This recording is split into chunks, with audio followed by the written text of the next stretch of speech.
Hi, I'm Donna. I'm 38 years old and recently left a marriage that felt suffocating. Breaking up with my husband, Michael, was like finding real freedom. Let me tell you about our story. I first met Michael on a blind date set up by a mutual friend. He was very good-looking and had a charming personality right from the start. Michael seemed like the perfect match for me. We had a lot in common and our conversations flowed naturally. For the first 7 months, we casually dated and enjoyed planning fun activities together. When we decided to officially be a couple, we continued with our exciting outings. About a year into our relationship, we moved in together.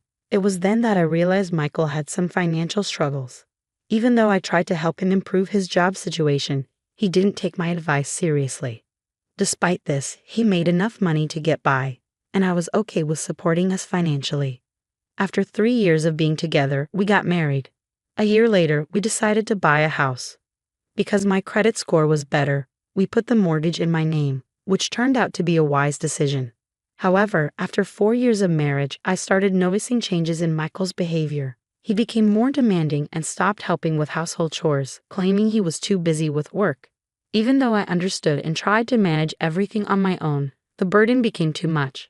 I talked to Michael about this issue, and he would promise to improve briefly, but then we would fall back into the same patterns. It was frustrating, but I continued because I loved him and wanted to support him fully. Unfortunately, our relationship suffered, especially when it came to enjoying leisure activities.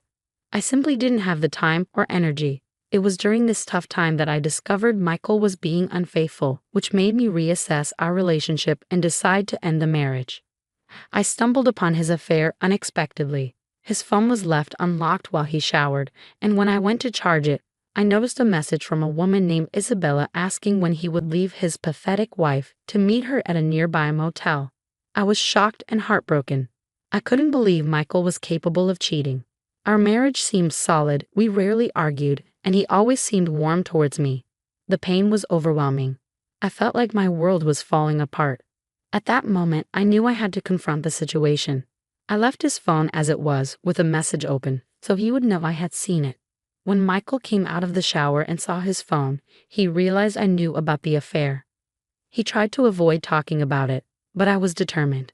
"I know about the affair. Let's talk about it," I said. "I don't think we should," he replied. "Who is she? I'm sure you saw enough to know her name." "When did it start?" "A year ago." "Can we not do this right now?" "Why did you start seeing her?"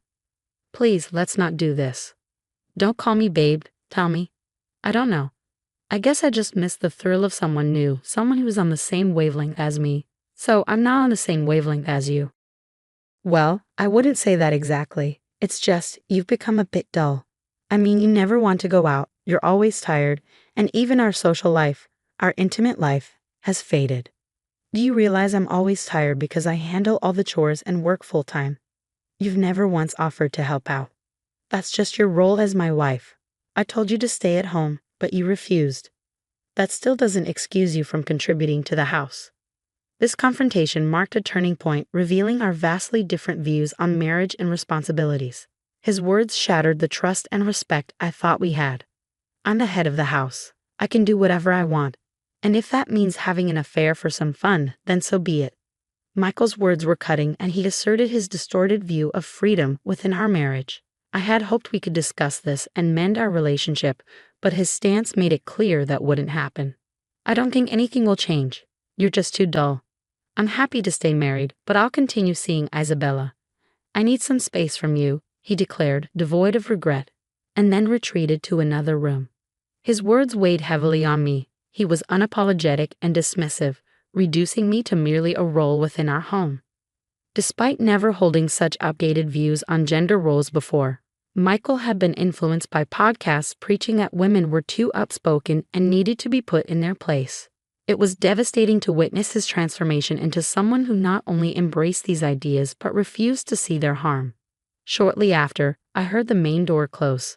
Michael had left to meet Isabella alone. Overwhelmed by a sense of abandonment and betrayal, I broke down, unable to bear the solitude and storm of emotions. I phoned my best friend Judy. She answered immediately, hearing the distress in my voice. Judy arrived swiftly, armed with comforting hugs and tubs of ice cream. She didn't press for details, Instead, she simply held me as I cried. When I finally calmed down enough, I opened up about the painful revelation. Michael was cheating on me. Judy, it's true. Are you sure? Judy asked, concern etching her face. Absolutely. His phone was unlocked, and I saw a message from a woman asking when he was leaving his pathetic wife to meet her. What the hell? Did you confront him about it? Yes, I did.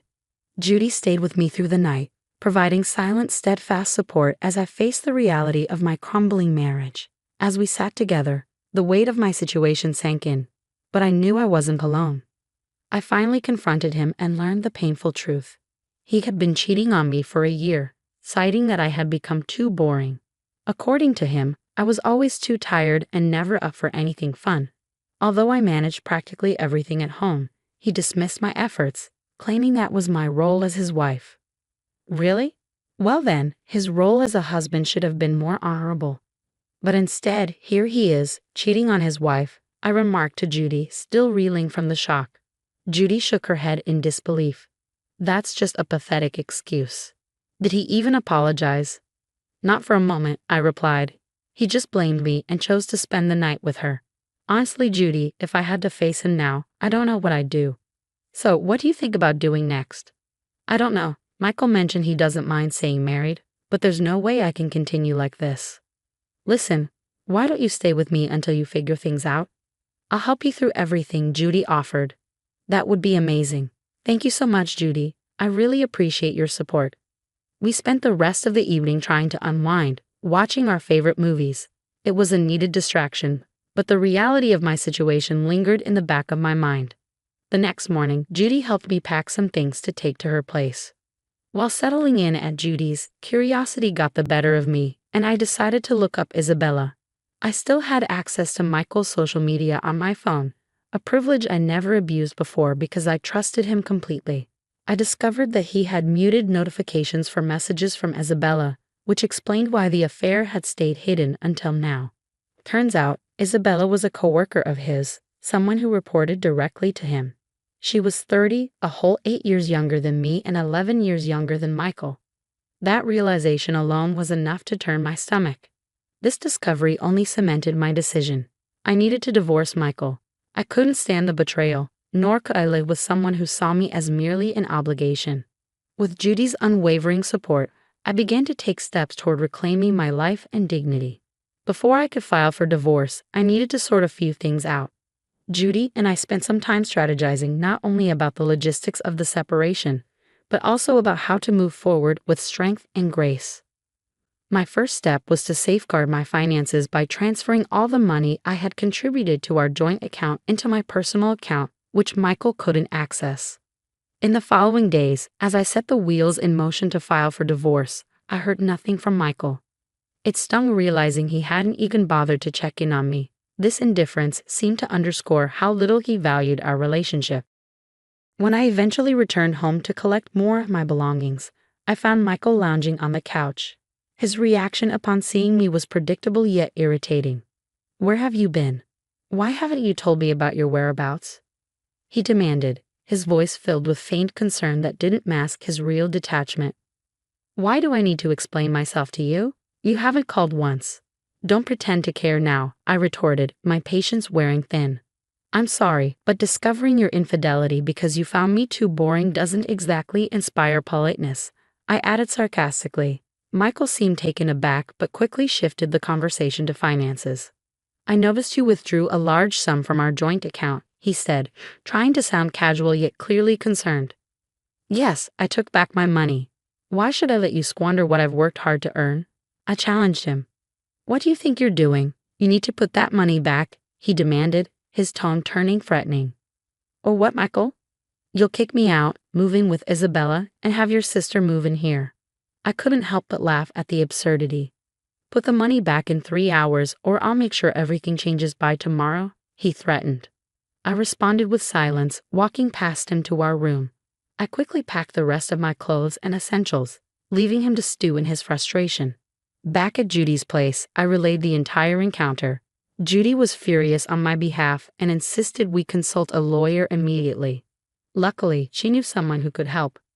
We met with her lawyer friend, who first asked about the house.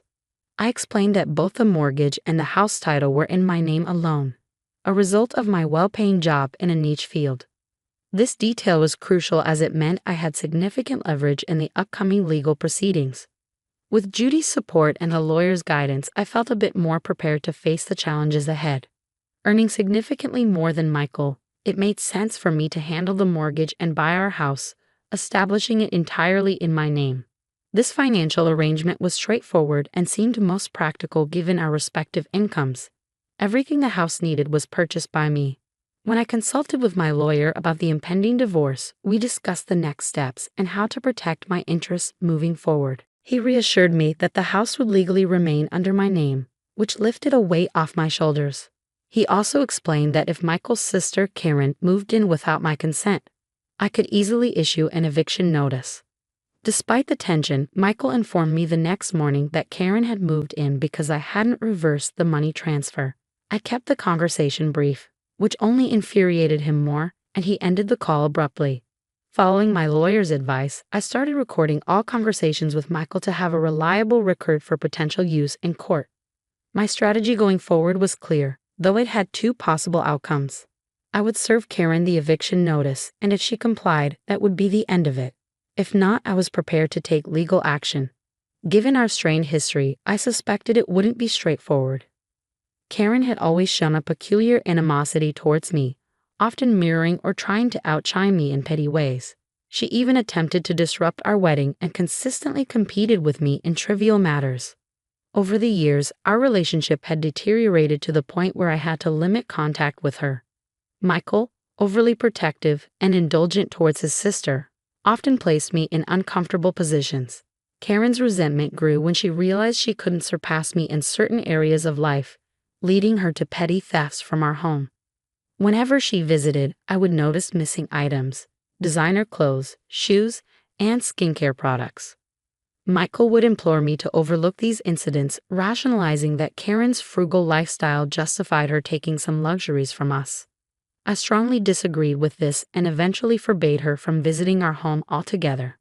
This decision did not sit well with Michael or Karen, but Michael was powerless to challenge it given the legal standings and my control over the property. The situation was complex, but I was determined to stand my ground and proceed with the actions needed to protect my interests and ensure a just resolution to our marital breakdown. Having had enough of Karen's antics and a considerable amount of theft she committed from me, I explained the extent of her actions to Michael. He understood that the damage was far beyond what could be easily rectified. However, that didn't stop Karen from trying to provoke me further. One day, she called to flaunt her temporary triumph. "Hello, Donna. Guess where I am right now," she taunted. "Michael told me you've moved in," I replied, keeping my tone even. "That's right. I have this huge and glorious house all to myself, something you don't," she gloated. "I think I still do have the house. I've already sent an eviction notice your way, and you have 4 days to move out," I informed her calmly. "Ha, an eviction notice from you? Like I'll follow through on that. This is my brother's house. He told me I can stay here, so I will," she retorted defiantly. "It's not his house, Karen. Regardless of what Michael told you, the legal documents show that the property is mine." Yeah, marital property or whatever, but he has all the power here. He decided this was the best thing to do, she insisted, misunderstanding the situation. "You really can't stop talking, can you? I see why my brother chose another woman," Karen snapped, hoping to hurt me further. "Well, okay, I have nothing more to say. Goodbye," I ended the call, not before hearing Karen's spiteful laughter. If she didn't vacate within the given 4 days, I was fully prepared to take her to court. I had all the legal backing I needed. Unsurprisingly, Karen informed Michael of our conversation, and within an hour, he called furiously questioning my audacity to send her an eviction notice. Like before, I chose not to respond to his anger. In the next 4 days, 2 significant things happened.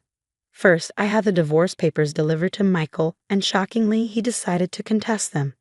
Second, Karen had still not moved out. I followed through with my threat and had a court summons sent to her. Legally, she was considered a squatter. When Karen received the summons, she was visibly shocked to discover that the house was in my name, not her precious brothers. She confronted me, accusing me of tricking her. I did no such thing, I told her firmly. I gave you ample warning and time to leave. I even warned you to move out. The reality of her situation was finally starting to dawn on her, and I was ready to uphold my rights no matter what. Karen refused to heed my warnings, and ultimately she had to face the consequences in court. My lawyer presented a solid case, including the eviction notice and recordings of phone calls where I repeatedly asked Karen to vacate the premises, and she blatantly refused. In my state, squatting is considered a serious offense, and as a result, Karen was charged with a Class A misdemeanor and fined $650. The look of utter defeat and humiliation on her face was a sight I found deeply satisfying. After enduring years of her antagonism, the court proceedings settled. Michael and Karen, still unable to accept their defeat, confronted me at Judy's place. "Where have you been staying? How could you do that to my little sister?" Michael demanded. "Your little sister has been making my life miserable for years, and I finally put a stop to it in the only way I knew how. A decision you initially agreed with. Yet, the moment I stood up for myself, you sided with her." I responded, my frustration evident. "I only did that because she had nowhere else to go after the eviction. I was doing her a favor," Michael argued. "So the house suddenly became an option because we were separating. If we weren't, would you have sneaked her in?" I countered. Michael stumbled over his words, but I cut him off. "Save it, Michael. I don't want to hear anymore. I'll just see you in court. How is the house even in your name? Your brother's name isn't on any of the documents. I have been the one paying off the mortgage and making other repairs meticulously for the past 4 years. No matter how much your brother contested in court, he won't get any ownership of the house. All he'll get is a much lighter wallet." Karen interjected, clearly not understanding the legal footing. "You think I set him up? I did nothing of the sort. Your brother believes in being the man of the house. Yet he avoided any real responsibilities, preferring instead that I do all the hard work while he reaped the benefits. Thank God that won't be my problem anymore," I retorted, my patience exhausted. With that, I slammed the door in their faces, ending the conversation. In the weeks that followed, Michael, realizing he would not win the house, decided to contest every single possession we shared, down to the most trivial items like our dessert spoons. The battle was petty and exhausting, but I was prepared to fight for my peace and freedom no matter how long it took. I was completely unbothered by Michael's attempts to claim our shared possessions. For every piece of furniture and item he claimed as his, I had the receipts clearly showing who had paid for them. In truth, he hadn't contributed much, so he was only going to get a minimal share. While Michael was preoccupied with this petty squabble, I took action on another front. I sent screenshots of his inappropriate communications with Judy to his company's HR department. Within 2 weeks, Michael was terminated from his job. Surprisingly, Isabella was not. I learned from some of Michael's colleagues, whom I had remained friendly with, that she had argued Michael coerced her into the relationship by threatening her professional standing. Understandably, their relationship did not survive this revelation. It took some time, but eventually, the divorce was finalized and I was officially free to celebrate my newfound freedom and a successful resolution of a complex situation. Judy and I enjoyed a long celebration. It felt like a double victory. The last update I received on Michael and Karen was less than glamorous. They ended up living together in a modest apartment, both struggling to find jobs. Their parents were supporting them with a modest allowance, but they were far from pleased with their actions. My former in-laws even reached out to apologize for their children's behavior, a gesture that helped bring some closure to the entire ordeal. Now free, I looked forward to what life had to offer next. The entire experience reinforced a valuable lesson to never forget my worth. It also showed me that I could handle myself in tough situations, a force to be reckoned with. Here's to moving forward stronger and wiser. Cheers.